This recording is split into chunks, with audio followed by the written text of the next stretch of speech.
itong mga real enemies of Inday Sara ay nagtatago.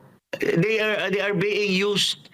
Itong mga kaliwa ay ginagamit lamang para usigin si Inday Sara. Pero walang issue ng corruption eh. Issue lang ng paggamit ng confidential funds.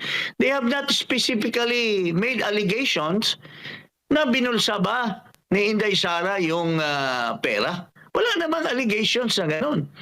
And sinagot na ng ating Vice President yan na ito ay ginamit para sa kabutihan ng bansa and specifically para sa mga programa ng Department of Education at saka sa Office of the Vice President. Ayaw po ito sa issue kay Binay. Yung issue ni Binay, MJ, may specific allegations of corruption.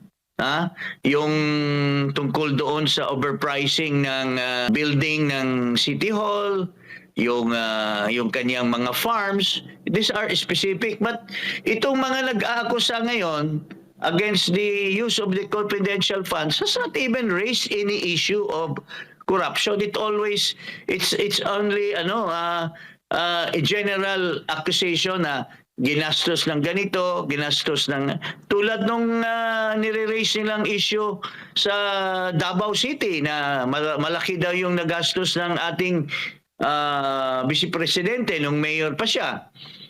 But may maganda namang resulta. Ang Davao City ay naging free insurgent area. It is declared by the armed forces as now a very peaceful community, and thanks to the leadership of Mayor Sara and then President Duterte.